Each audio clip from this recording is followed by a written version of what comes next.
ಸನ್ಮಾನ್ಯ ಸಿದ್ದರಾಮಯ್ಯ ಅನ್ನತಕ್ಕಂತಹ ಹೆಸರಿಗೆ ಶತಭಿಷ ನಕ್ಷತ್ರ ಕುಂಭರಾಶಿ ಬರುತ್ತೆ. ಹೀಗೆ ಮುಖ್ಯವಾಗಿ ಒಂದು ಸಂವತ್ಸರಕ್ಕೆ ಫಲವನ್ನು ಹೇಳಬೇಕಾದ್ರೆ ಗುರು, ಶನಿ, ರಾಹು, ಕೇತು ಈ 4 ಗ್ರಹಗಳನ್ನು ನಾವು ಅದೇ ರೀತಿಯಲ್ಲಿ ಶನಿ ಜನ್ಮ ರಾಶಿನಲ್ಲೇ ಇದೆ.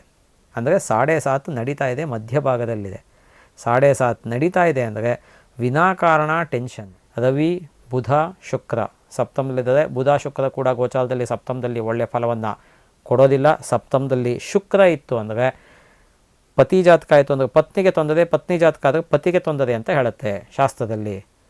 ಸನ್ಮಾನ್ಯ ಸಿದ್ದರಾಮಯ್ಯನವರ ಜಾತಕವನ್ನು ನಾವು ಪರಿಶೀಲಿಸಿದಾಗ ಕುಂಭರಾಶಿ ಅಂತ ಇಟ್ಕೊಂಡಾಗ ಸಪ್ತಮದಲ್ಲಿ ಶುಕ್ರ ಅಂದರೆ ನೋಡಿ ಅವರ ಧರ್ಮಪತ್ನಿಗೆ ಈಗ ಉರುಳಾಗಿದೆ. ಅದಂತ 4ನೇ ಮನೆಯಲ್ಲೇ ಗುರು ಜೊತೆಗೆ ಕುಜ ಕೂಡ ಇದ್ದಾನೆ. ಇವಾಗ ಕುಜ ಅಂದರೆ ಭೂಮಿಗೆ ಸಂಬಂಧಪಟ್ಟಂತಹದ್ದು.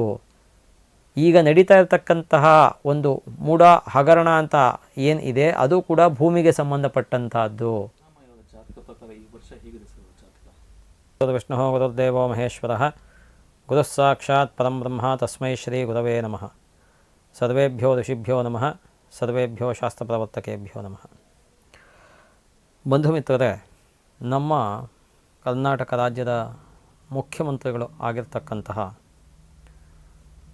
ಸನ್ಮಾನ್ಯ ಶ್ರೀ ಸಿದ್ದರಾಮಯ್ಯನವರು ಅವರ ಒಂದು ಟೈಮ್ ಹೇಗಿದೆ ಮತ್ತು ಕರ್ನಾಟಕ ರಾಜ್ಯದಲ್ಲಿ ಈ ರೀತಿಯಾಗೆಲ್ಲ ಒಂದಷ್ಟು ಮೇಜರ್ ಚೇಂಜಸ್ಸು, ಗೊಂದಲಗಳು ಎಲ್ಲವೂ ಉಂಟಾಗ್ತಾ ಇದೆ ಅನ್ನೋದ್ರ ಬಗ್ಗೆ ನಮಗೆ ಪ್ರಶ್ನೆ ಬಂದಿರತಕ್ಕಂಥದ್ದು. ಆ ಒಂದು ಪ್ರಶ್ನೆಗೆ ಉತ್ತರವನ್ನು ಹೇಳೋದಕ್ಕೆ ಮುಂಚೆ ಅಂದರೆ ಸನ್ಮಾನ್ಯ ಸಿದ್ದರಾಮಯ್ಯನವರ ಒಂದು ಜಾತಕ ಆಗಲಿ ಅಥವಾ ಒಂದು ನಕ್ಷತ್ರ ರಾಶಿ ಯಾವುದು ಅನ್ನೋದನ್ನೆಲ್ಲ ನಾನು ಋಷಿಮುನಿಗಳು ಹೇಳಿರ್ತಕ್ಕಂಥದ್ದನ್ನು ಅವ್ರು ಕೋಡಿಂಗ್ ಮಾಡಿರ್ತಾರೆ, ನಾನು ಓದಿ ಡಿಕೋಡಿಂಗ್ ಮಾಡಿ ಸಾಮಾನ್ಯ ಜನಕ್ಕೆ ತಿಳಿಸ್ತೀನಿ ಅಷ್ಟೇ. ಅದರೊಳಗೆ ನನ್ನ ಒಂದು ಕ್ರೆಡಿಟ್, ನನಗೆ ಕ್ರೆಡಿಟ್ ಏನೂ ಇಲ್ಲ. All credit goes to our ancient sages. ನಮ್ಮ ಋಷಿಮುನಿಗಳು ಇಷ್ಟೆಲ್ಲ ಬದಿದೇ ಹೋಗಿದ್ರೆ ನಾನು ಯಾವುದನ್ನು ಹೇಳೋಕ್ಕಾಗ್ತಿರಲಿಲ್ಲ. ಇವತ್ತಿನ ಟಾಪಿಕ್ಗೆ ಬಂತು ಅಂದರೆ ಸನ್ಮಾನ್ಯ ಸಿದ್ದರಾಮಯ್ಯನವರು ಆಗಸ್ಟ್ 12ನೇ ತಾರೀಕು 1948ನೇ ಇಸ್ವಿ ಅಂತ ನಾವು ಹುಡುಕಿದಾಗ ಸಿಕ್ಕಿರ್ತಕ್ಕಂತಹ ರೆಕಾರ್ಡ್ಗಳು ಇಲ್ಲೇ ಬಹಳ ಸ್ಪಷ್ಟವಾಗಿ ಕಾಣ್ತಾ ಇದೆ ನೋಡಿ ನಿಮಗೆ. ಅದನ್ನು ನಾನು ಝೂಮ್ ಮಾಡಿ ತೋರಿಸ್ತಾ ಇದ್ದೀನಿ. ಹಾಗಾಗಿ ಈ ಒಂದು ಸಿದ್ದರಾಮಯ್ಯನವರ ಒಂದು ಡೇಟ್ ಆಫ್ ಬರ್ತ್ ಏನು ಇದೆ ಇದನ್ನು ಅವರೇ ಕೆಲವು ವೇದಿಕೆಗಳ ಮೇಲೆ ಹೇಳಬೇಕಾದ್ರೆ ಇದು ಎಕ್ಸಾಕ್ಟಾಗಿ ನಂದು ಡೇಟ್ ಆಫ್ ಬರ್ತೋ ಅಲ್ವೋ ನನಗೆ ಗೊತ್ತಿಲ್ಲ, ನಮಗೆ ಇರೋ ರೆಕಾರ್ಡ್ಸ್ ಪ್ರಕಾರ ಇದು ಡೇಟ್ ಆಫ್ ಬರ್ತು ಅಂತ ಹೇಳಿರ್ತಕ್ಕಂಥದ್ದು. ಹಾಗಾಗಿ ಏನಾಗಿದೆ ಅಂದರೆ ಈ ಒಂದು ಡೇಟ್ ಆಫ್ ಬರ್ತನ್ನು ಆಧಾರವಾಗಿ ಇಟ್ಕೊಂಡು ಕರೆಕ್ಟಾಗಿ ಹೇಳ್ತಾ ಇದ್ದೀನಿ, ಅಕಸ್ಮಾತ್ ಅವರು ಡೇಟ್ ಆಫ್ ಬರ್ತ್ ಇದೇ ಆಗಿದ್ದರೆ 12 ಆಗಸ್ಟ್ 1948ನೇ ಇಸ್ವಿ ಮೈಸೂರಿನಲ್ಲಿ ಜನನ ಅಂತ ಇದೆ, ಆಗಿದ್ದ ಪಕ್ಷದಲ್ಲಿ ಅವ್ರದ್ದು ವಿಶಾಖ ನಕ್ಷತ್ರ 4ನೇ ಪಾದ ವೃಶ್ಚಿಕ ರಾಶಿ ಆಗತ್ತೆ. ಯಾವಾಗ ಇದು ಡೇಟ್ ಆಫ್ ಬರ್ತು 100% ಕನ್ಫರ್ಮ್ ಇದ್ದರೆ, ಜ್ಯೋತಿಷ್ಶಾಸ್ತ್ರ ಏನು ಹೇಳುತ್ತೆ ಅಂದರೆ date of birth, time of birth confirm ಇದ್ದರೆ ಮಾತ್ರ ಜಾತಕವನ್ನು ಅಂದರೆ ಕುಂಡಲಿಯನ್ನು ಬರೆದು ಫಲವನ್ನು ನಿರ್ಣಯ ಮಾಡ್ತಕ್ಕಂಥದ್ದು ಅಂತ ಹೇಳುತ್ತೆ. ನನಗೆ ಯಾವುದೇ ಜಾತಕ ಬಂದರೂ ಕೂಡ ನಾನು ಎಷ್ಟೋ ಸಾವಿರಾರು ಜಾತಕ, ನಾನು ಇವತ್ತಿಗೂ ಕೈ ಬರವಣಿಗೆಯಲ್ಲೇ ಜಾತಕವನ್ನು ಬರೀತಕ್ಕಂಥದ್ದು. ನನ್ನ ಹತ್ರ ಯಾವುದೇ ಕಂಪ್ಯೂಟರ್ ಆಗಲಿ ಲ್ಯಾಪ್ಟಾಪ್ ಆಗಲಿ ಏನೂ ಎಲೆಕ್ಟ್ರಾನಿಕ್ ಗ್ಯಾಡ್ಜೆಟ್ಸ್ ಆ ಥರದ್ದು ಇಟ್ಕೊಂಡಿಲ್ಲ. ನನ್ನ ಹತ್ರ ಇಲ್ಲೇ ಪಕ್ಕದಲ್ಲೇ ಸುಮಾರು 120 ವರ್ಷದ ಪಂಚಾಂಗ ಇದೆ. ನೀವು ಯಾವ ವರ್ಷದ ನಿಮ್ಮ ಮುತ್ತಾತನ ಪಂಚಾಂಗಗಳು ಸಿಗುತ್ತೆ ಎಷ್ಟೋ ಜನದ್ದು, ಅದನ್ನು ತೆಗೆದು ನೋಡಿ ಆ ವರ್ಷದ ಪಂಚಾಂಗ ಬರೀತಕ್ಕಂಥದ್ದು. ಹಾಗಾಗಿ ಈ ಡೇಟ್ ಆಫ್ ಬರ್ತು ಕನ್ಫರ್ಮ್ ಇಲ್ಲ ಅಂತ ಅವ್ರ ಬಾಯಲ್ಲೇ ಕೆಲವು ವೇದಿಕೆಗಳಲ್ಲಿ ಹೇಳಿದಾದೆ. ಆದ್ದರಿಂದ ಜ್ಯೋತಿಷ್ಶಾಸ್ತ್ರದ ಲೆಕ್ಕಾಚಾರದಲ್ಲಿ ನಾನು ಮಾತಾಡ್ತಾ ಇರ್ತಕ್ಕಂಥದ್ದು ಡೇಟ್ ಆಫ್ ಬರ್ತ್ ಆಗಲಿ ಟೈಮ್ ಆಫ್ ಬರ್ತ್ ಆಗಲಿ ಕನ್ಫರ್ಮ್ ಇಲ್ಲ ಅಂದಾಗ ನಾವು ಜಾತಕವನ್ನು ಬರೀಬಾರ್ದು. ಜ್ಯೋತಿಷಿಗಳು ಕರೆಕ್ಟಾಗಿ ಅರ್ಥ ಮಾಡ್ಕೋಬೇಕು ಇದನ್ನು. ಎಷ್ಟೋ ಜನ ಜ್ಯೋತಿಷಿಗಳು ಅಂತ ಇತ್ತೀಚೆಗೆ ಬಂದಿರ್ತಾರೆ. ನಾನು ಹೇಳೋದಲ್ಲ, ನಾನು ಭಾಳ ಹಳೆ ಕಾಲದವ. ನಾನು ಜ್ಯೋತಿಷದಲ್ಲೇ 40 ವರ್ಷ ಸರ್ವೀಸ್ ಆಗಿದೆ ಅಂತ. ಎಷ್ಟೋ ಜನ ನಿಮ್ಮಲ್ಲಿ ಜ್ಯೋತಿಷ ಹೇಳುವಂಥವ್ರಿಗೆ ಅಷ್ಟು ವಯಸ್ಸು ಆಗಿರಲ್ಲ, ಸರ್ವೀಸ್ ಅಂತೂ ಖಂಡಿತ ಎಷ್ಟೋ ಜನಕ್ಕಾಗಿರಲ್ಲ. ಹಾಗಾಗಿ ಜ್ಯೋತಿಷ್ಶಾಸ್ತ್ರದ ಲೆಕ್ಕಾಚಾರದ ಪ್ರಕಾರ ಯಾವ ಒಂದು ವ್ಯಕ್ತಿಯ ಜನನ ತಾರೀಕು ಜನನ ಸಮಯ ನಿಖರವಾಗಿ ಗೊತ್ತಿಲ್ಲ ಅಂಥದನ್ನು ನಾವು ಕುಂಡಲಿ ಮಾಡಬಾರ್ದು. ಮಾಡಿದ್ರೆ ಫಲ ಸಿಗಲ್ಲ. ಅಲ್ಲಿ ಏನೋ ಫಲ ಇರುತ್ತೆ, ಇವ್ರಿಗೇನೋ ಫಲ ಹೇಳಬೇಕಾದ, ಅದು ಪ್ರಯೋಜನ ಇಲ್ಲ. ಹಾಗಾದ್ರೆ ಏನು ಮಾಡಬೇಕು? ಜನ್ಮ ನಕ್ಷತ್ರಾಭಾವೇತು, ಜನ್ಮ ನಕ್ಷತ್ರದ ಅಭಾವ ಇತ್ತು ಅಂದರೆ ನಾಮನಕ್ಷತ್ರೇಣ ಫಲಂ ನಿರ್ದಿಶೇತ್. ಅವರ ನಾಮನಕ್ಷತ್ರ ಅಂದರೆ ಅವರ ಹೆಸರು ಯಾವ ಅಕ್ಷರದಿಂದ ಪ್ರಾರಂಭ ಆಗುತ್ತೆ ಆ ಪ್ರತಿಯೊಂದಕ್ಕೂ ಕೂಡ ಚೂಚೆ ಚೋಲ ಅಶ್ವಿನಿ ಲೀಲು ಲೇಲೋ ಭರಣಿ ಆ ಈ ಊಯೆ ಕೃತಿಕಾ ಅಂತೆಲ್ಲ ಹೀಗೆಲ್ಲ ಉದ್ದಕ್ಕೆ ಒಂದೊಂದು ನಕ್ಷತ್ರ ಒಂದೊಂದು ಪಾದಕ್ಕೆ ಒಂದೊಂದು ಅಕ್ಷರಗಳಿದೆ ಜ್ಯೋತಿಷ್ಶಾಸ್ತ್ರದಲ್ಲಿ.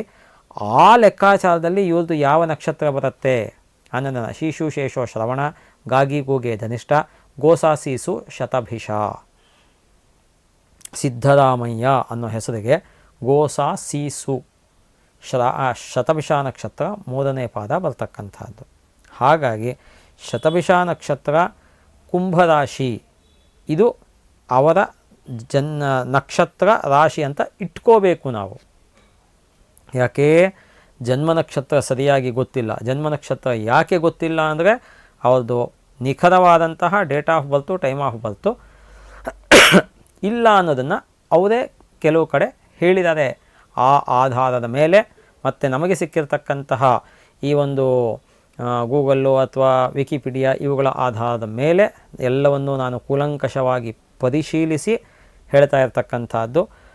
ಸನ್ಮಾನ್ಯ ಸಿದ್ಧರಾಮಯ್ಯ ಅನ್ನತಕ್ಕಂತಹ ಹೆಸರಿಗೆ ಶತಭಿಷ ನಕ್ಷತ್ರ ಕುಂಭರಾಶಿ ಬರುತ್ತೆ.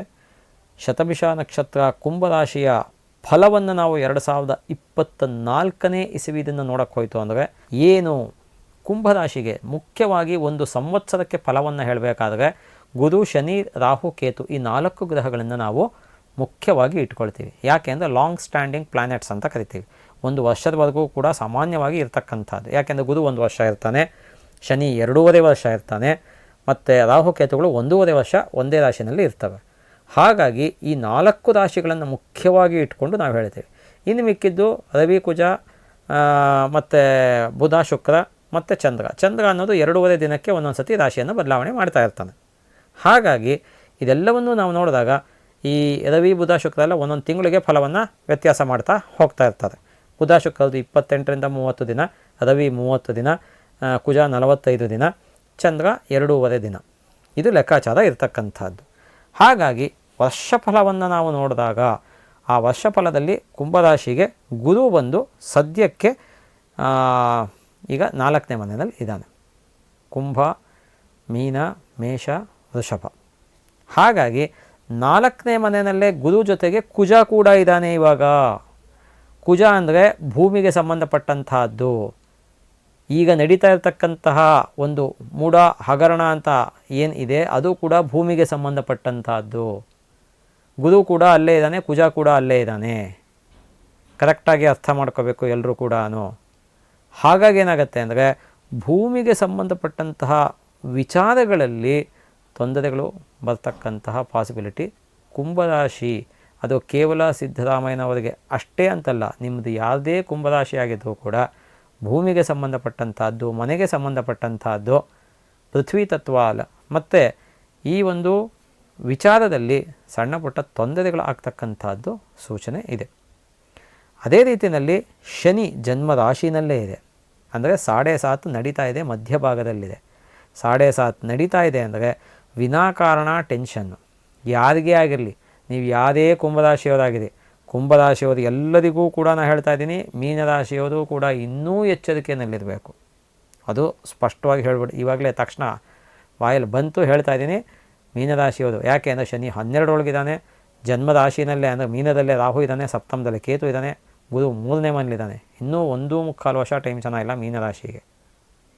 ಕುಂಭರಾಶಿಯವ್ರಿಗೆ ಬಂತು ಅಂದರೆ ಕುಂಭರಾಶಿಯವರಿಗೆ ಕಡೆ ಪಕ್ಷ ಅಂದರೂ ಕೂಡ ಇನ್ನೂ 7 ತಿಂಗಳುಗಳು ಅಂದರೆ ಮಾರ್ಚ್ 29, 2025 ಕಳಿಬೇಕು. ಅದು ಕಳೆದ ಮೇಲೆ ಶನಿ ಮೀನರಾಶಿಗೆ ಹೋಗ್ತಾನೆ. ಶನಿ ಮೀನರಾಶಿಗೆ ಹೋದ ಮೇಲೆ ಜನ್ಮದಿಂದ ಬಿಡುಗಡೆ ಆಗ್ತಾನೆ. ಆಗ ಮಾತಿನಿಂದ ಸಿಕ್ಕಾಕೊಳ್ತಕ್ಕಂಥ ಪಾಸಿಬಿಲಿಟೀಸ್ ಇರುತ್ತೆ ಕುಂಭರಾಶಿಯವರಿಗೆ. ಈಗಲೇ ಪ್ರಿಡಿಕ್ಟ್ ಮಾಡಿರ್ತೀನಿ, ನಾನು ದಯವಿಟ್ಟು ಈ ವಿಡಿಯೋ ಮಾಡ್ತಿರ್ತಕ್ಕಂಥ ಮಾಧ್ಯಮದವರಲ್ಲೂ ವಿನಂತಿ ಮಾಡ್ಕೊಳ್ತೇನೆ, ಈ ವಿಡಿಯೋನ ಸೇವ್ ಮಾಡಿ ಇಟ್ಕೊಂಡಿರಿ. ಮುಂದಕ್ಕೆ ನೀವು ನಾನು ಹೇಳಿದ್ದೀನಿ, ಯಾಕೆ ನಾನು ಹೇಳಿದೆ ಅಂದರೆ ನಾನು ಫಸ್ಟೇ ಹೇಳಿದ್ದೀನಿ, ನಾನು ಯಾವುದೋ ಅಹಂಕಾರದಿಂದಾಗಲಿ ಅಥವಾ ನಾನು ಮೆರಿಬೇಕು ಅಂತಾಗಲಿ ಹೇಳೋ ವ್ಯಕ್ತಿ ಅಲ್ಲ. ನಾನು ಋಷಿಮುನಿಗಳು ಏನು ಹೇಳಿದ್ದಾರೆ ಅದನ್ನು ನೋಡಿ ನಿಮಗೆ ತಿಳಿಸ್ತಾ ಇದ್ದೀನಿ ನಾನು ಸಮಾಜಕ್ಕೆ. ಮುಂದಕ್ಕೆ ಕುಂಭರಾಶಿಯವರು ಶನಿ 2ನೇ ಮನೆಯಾಗಿ ಬಂದಾಗ ದ್ವಿತೀಯಂ ಧನವಾಗ್ವಿತ್ತಂ ಕುಟುಂಬಂ ನೆತ್ತ ಸಂಗಕಂ ಅಂತ ಶಾಸ್ತ್ರ ಹೇಳುತ್ತೆ. ಮಾತಿನಿಂದ ಕೆಲವು ಸತಿ ಸಿಕ್ಕಾಕೊಳ್ತಕ್ಕಂಥ ಪಾಸಿಬಿಲಿಟಿ ಉಂಟಾಗತ್ತೆ ಕುಂಭರಾಶಿಯವರಿಗೆ 2025 ಮೇ 29 ನಂತರ. ಅದಾದಮೇಲೆ ಮುಂದಿನ ವರ್ಷ 2025 ಮೇ 14ಕ್ಕೆ ಗುರು ಬದಲಾವಣೆ ಆಗುತ್ತೆ. ಮೇ 14ಕ್ಕೆ ಗುರು ಬದಲಾವಣೆ ಆದಮೇಲೆ ಸ್ವಲ್ಪ ದಿನದಲ್ಲೇ ರಾಹುಕೇತುಗಳ ಬದಲಾವಣೆಯೂ ಆಗುತ್ತೆ. ಇವೆಲ್ಲವೂ ಸೇರಿಕೊಳ್ಳುತ್ತೆ. ಅದರಿಂದ ಆಗ ಗುರು ಬದಲಾವಣೆ ಆದಾಗ ಕುಂಭರಾಶಿಯವರಿಗೆ ಚೂರ ಅನುಕೂಲ ಆಗ್ತಕ್ಕಂಥದ್ದು. ಅಲ್ಲಿ ತನಕನೂ ಕೂಡ ಟೈಮು ಅಷ್ಟು ಚೆನ್ನಾಗಿ ಇಲ್ಲ. ಯಾವುದೇ ಕುಂಭರಾಶಿಯವರು ಇದ್ದರೂ ಕೂಡ, ಯಾಕೆ ಅಂದರೆ ಈಗ ಸದ್ಯಕ್ಕೆ ಸೂರ್ಯ ಕೂಡ ಸಪ್ತಮದಲ್ಲಿದ್ದಾನೆ, ರವಿ ಬುಧ ಶುಕ್ರ ಸಪ್ತಮದಲ್ಲಿದ್ದಾರೆ. ಬುಧ ಶುಕ್ರ ಕೂಡ ಗೋಚಾರದಲ್ಲಿ ಸಪ್ತಮದಲ್ಲಿ ಒಳ್ಳೆಯ ಫಲವನ್ನು ಕೊಡೋದಿಲ್ಲ. ಸಪ್ತಮದಲ್ಲಿ ಶುಕ್ರ ಇತ್ತು ಅಂದರೆ ಪತಿ ಜಾತಕ ಆಯಿತು ಅಂದರೆ ಪತ್ನಿಗೆ ತೊಂದರೆ, ಪತ್ನಿ ಜಾತಕ ಆದರೆ ಪತಿಗೆ ತೊಂದರೆ ಅಂತ ಹೇಳುತ್ತೆ ಶಾಸ್ತ್ರದಲ್ಲಿ. ಸನ್ಮಾನ್ಯ ಸಿದ್ದರಾಮಯ್ಯನವರ ಜಾತಕವನ್ನು ನಾವು ಪರಿಶೀಲಿಸಿದಾಗ ಕುಂಭರಾಶಿ ಅಂತ ಇಟ್ಕೊಂಡಾಗ ಸಪ್ತಮದಲ್ಲಿ ಶುಕ್ರ ಅಂದರೆ ನೋಡಿ ಅವರ ಧರ್ಮಪತ್ನಿಗೆ ಈಗ ಉರುಳಾಗಿದೆ. ಅದಂತರ ಅವರ ಹೆಸರನ್ನು ಕೂಡ ಕೇಳಿಬರ್ತಾ ಇದೆ. ಯಾವುದೇ ನೀವು ಮ್ಯಾಥಮೆಟಿಕಲ್ ಕ್ಯಾಲ್ಕುಲೇಷನ್ಸ್ ಕರೆಕ್ಟಾಗಿ ಮಾಡ್ತು ಅಂದರೆ ಜ್ಯೋತಿಷ ಯಾವತ್ತೂ ಸುಳ್ಳಾಗೋದಕ್ಕೆ ಸಾಧ್ಯ ಇಲ್ಲ. ಜ್ಯೋತಿಷಿ ಅಕಸ್ಮಾತ್ ಸುಳ್ಳಾಗ್ಬೋದು ತಪ್ಪು ಕ್ಯಾಲ್ಕುಲೇಷನ್ಸಿಂದ. ಅದನ್ನೇ ಗರ್ಗಾಚಾರ್ಯರು ಶಾಸ್ತ್ರದಲ್ಲಿ ಹೇಳ್ತಾರೆ, ಜ್ಯೋತಿಷ್ ಶಾಸ್ತ್ರದಲ್ಲಿ, ಸೈಷಾ ಪುರುಷ ಗ್ರಹ ನ ಶಾಸ್ತ್ರಗ್ರಹ. ಅಕಸ್ಮಾತ್ ತಪ್ಪಾಯಿತು ಅಂದರೆ ಅದು ಮನುಷ್ಯನ ತಪ್ಪೇ ಹೊರತು ಶಾಸ್ತ್ರದ ತಪ್ಪು ಅಲ್ಲ ಅಂತ. ಹಾಗಾಗಿ ಇದೆಲ್ಲವನ್ನೂ ಮೈಂಡಲ್ಲಿ ಇಟ್ಕೊಂಡು ಈ ಒಂದು ಸಿದ್ದರಾಮಯ್ಯನವರ ಒಂದು ಸದ್ಯದ ಅವರ ಒಂದು ಜನ್ಮರಾಶಿಯನ್ನು ನಾಮನಕ್ಷತ್ರದ ಆಧಾರದ ಮೇಲೆ ಜನ್ಮರಾಶಿಯನ್ನು ಪರಿಶೀಲಿಸಿದಾಗ ನಾವು ಏನು ನಮಗೆ ಸೂಚನೆ ಇಲ್ಲಿ ಗೊತ್ತಾಗ್ತಾ ಇದೆ ಅಂದರೆ ಸದ್ಯದ ಪರಿಸ್ಥಿತಿಯಲ್ಲಿ ಅವರ ಟೈಮು ಅಷ್ಟೊಂದು ಚೆನ್ನಾಗಿ ಇಲ್ಲ. ಹಾಗಾಗಿ ಅವರು ದೈವಕ್ಕೆ ಮೊರೆ ಹೋಗ್ತಕ್ಕಂಥದ್ದು ಸೂಕ್ತ. ಪರಿಹಾರ ಏನು ಮಾಡಬೇಕು? ಕಡೇ ಪಾರ್ಟಿ ಯಾವಾಗಲೂ ಕೂಡ ಪರಿಹಾರಕ್ಕೆ ಬರ್ತೀನಿ ನಾನು. ಪರಿಹಾರ ಏನು ಮಾಡಬೇಕು ಅಂದಾಗ ಮುಖ್ಯವಾಗಿ ಗುರುವಿನ ಅನುಗ್ರಹ ಇಲ್ಲ, ಶನಿಯ ಅನುಗ್ರಹ ಇಲ್ಲ, ರಾಹುಕೇತುಗಳ ಅನುಗ್ರಹ ಇಲ್ಲ. ಈ 4 long standing planets, major planets ಅನುಗ್ರಹ ಕುಂಭರಾಶಿಯವರಿಗೆ ಸದ್ಯಕ್ಕೆ ಇಲ್ಲ. ಹಾಗಾಗಿ ಏನು ಮಾಡಬೇಕಾಗತ್ತೆ ನೀವು ಅಂದರೆ ಹರಿಹರರ ಆರಾಧನೆಯನ್ನು ಮಾಡಬೇಕು. ಶಿವ ಮತ್ತು ವಿಷ್ಣು ಇವರಿಬ್ಬರ ಆರಾಧನೆಯನ್ನು ಮಾಡಬೇಕು. ದುರ್ಗೆಯ ಆರಾಧನೆಯನ್ನು ಮಾಡಬೇಕು. ಸಕಲ ಕಾರ್ಯ ನಿರ್ವಿಘ್ನವಾಗಿ ನಿಮಗೆ ಅನುಕೂಲ ಉಂಟು ಮಾಡೋದಕ್ಕೆ ಗಣಪತಿಯ ಆರಾಧನೆಯನ್ನು ಎಲ್ಲಕ್ಕಿಂತ ಮೊದಲು ಮಾಡಬೇಕು.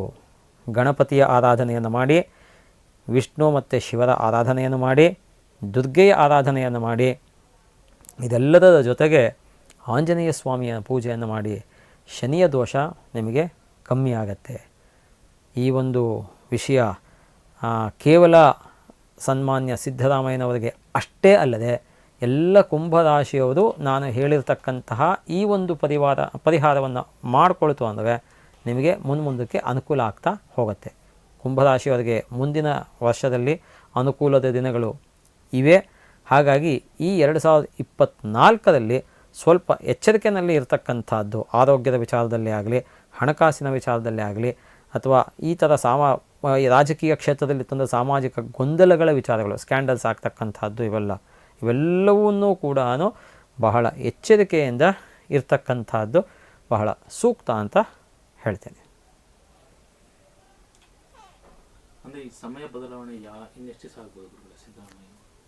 ಸಮಯ ಬದಲಾವಣೆ ಅಂದರೆ ಕಡೆ ಪಕ್ಷ ಸೂರ್ಯ 10ನೇ ಮನೆಗಾದರೂ ಬರಬೇಕು.